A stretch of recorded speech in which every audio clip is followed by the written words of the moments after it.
Hey fam, what is going on, and welcome back to another Ghost of Tsushima video. So I woke up this morning and Sucker Punch released the details for patch 2.17, which is actually going to be going live here within the next few days. And guys, this patch isn't just bug fixes. This patch actually has a lot of good content that a lot of the newer people and a lot of the OG people I think will really enjoy. So if it's something you're interested in, be sure to stick around. Also guys, if you're having trouble looking for people to play with, be sure to join the Discord down below if you're not already in it. There's a bunch of other gamers in there that are looking for groups in order to play Ghost of Tsushima as well. Anyways, if you liked the video, please be sure to leave a like down below and subscribe if you're not already subscribed. If not, it's all good.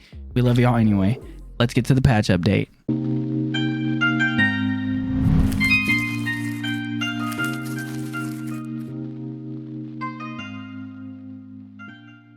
Alright guys, so first things first, Sucker Punch released information regarding a new custom mode for the Platinum Survival playlist. Essentially, this custom mode is going to be coming with a bunch of new stuff, including something that allows you to kind of make your Platinum experience a little more like a nightmare experience. This will allow players to enable up to 4 preset difficulty modifiers, as well as up to 3 nightmare hazards to be present in a match. So the way you're kind of going to be able to do this is kind of like how if you would do matchmaking turned off or like photo mode with matchmaking turned off, it's going to be the same for when you're playing a custom mode. So it is going to be when you are playing with your friends, it seems like they're going to have basically a custom mode that is going to turn matchmaking off so you won't match with any randoms. But apparently it will be able to be selected as a new fill party goal option in the little fill party section that you see at the bottom of the screen when you're selecting the game. So basically this is in response to players that are giving feedback to Sucker Punch saying that they want a higher difficulty game mode and something that they can kind of work with to make it more difficult for themselves. Basically, this is their solution, and this is what they come up with, allowing you to even enable every single one of these modifiers throughout a single match. Now guys, another thing that they added is crafting system updates. So when you're re-rolling your gear and stuff like that, when you're re-rolling a gear property, the option that says keep existing property is no longer there, and it will now be replaced with increase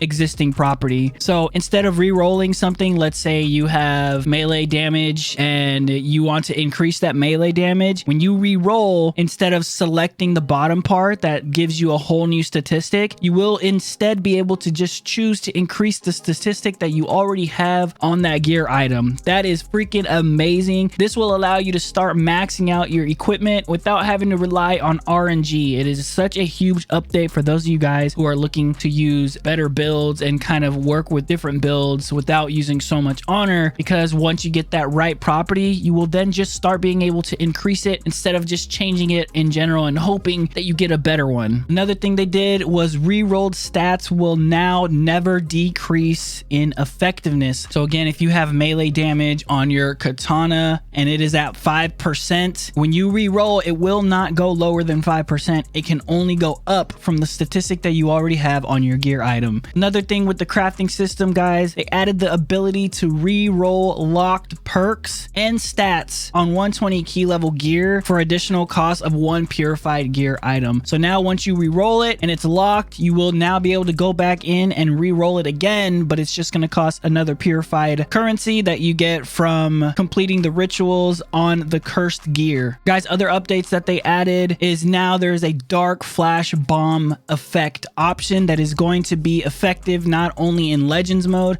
but also in the story mode as well, because the flash bombs are actually really bright, and I've said it multiple times that it literally flashes me in real life because my whole screen just goes white. So this is actually really good for people that might have an issue with sudden flashes. This is going to be an awesome difference because now the flashes are going to be dark instead of, you know, suddenly a white bright screen. Also, they changed the Hawacha behavior so it won't immediately target players that are spawning into the map. Like it's happened to me before when you start a game when you're like halfway through and the Hawachas automatically target you. Yeah, it's very frustrating, and they actually changed that, and I think that's really cool. Now guys, assassins are now less likely to be targeted by enemies in the middle of a chain vanish streak. When you use your vanish, you go invisible and then you get an assassination and you vanish again. Now in between those vanishes, you are less likely to be targeted, and once you go invisible, you don't have to worry about being targeted because the Hawachas obviously were bullies to assassins. Trust me, me, and it was not fun at all. Now they added a new fill party goal, purified cursed objects. So now instead of going into a game with a cursed object, like just in matchmaking regularly, now you can have other players that are also looking to purify their cursed objects, so you guys can all just be running a cursed game, which is actually really cool if you want a good challenge. I personally wouldn't do it because I hate it, but some people like to do stuff like that. So that's another fill party goal that I think is a really good addition. Now they fixed a bug causing some feats to incorrectly unlocked when completing missions on platinum instead of nightmare. So do be aware that platinum and nightmare are still two completely different things, and there's a bunch of cosmetics that are available for nightmare difficulty for story and survival and rivals. People were getting that stuff unlocked while they were in platinum, but that's changed now, and that's going to be with the upcoming patch. Another thing, they replaced wave 12 mod in Blood and Steel with toxic clouds, which apparently fixed an issue where the modifiers would fail to actually work. I wasn't having that issue, but I guess it's a thing. Another thing is they resolved errors that would occasionally appear after ending the match. So you would get something that popped up on your screen that was giving you an error. Apparently they solved that, so that's awesome. Along with a few other bug fixes, guys, that is pretty much the gist of this patch update. Now they will be releasing another patch update next month again, so it does look like they are actually keeping up with this game, which is incredible. And I know I can speak for the community when I say Sucker Punch, we appreciate you so much. Thank you for looking out for us. Thank you for looking out for the game you created for us that we all love today. I'm looking forward to the next things that you guys add or fix, etc, etc. And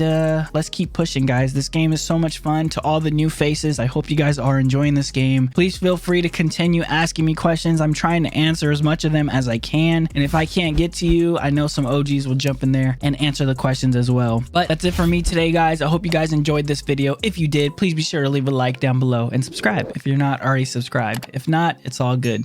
We love y'all anyway. We'll catch you guys on the next video. Much love. Peace.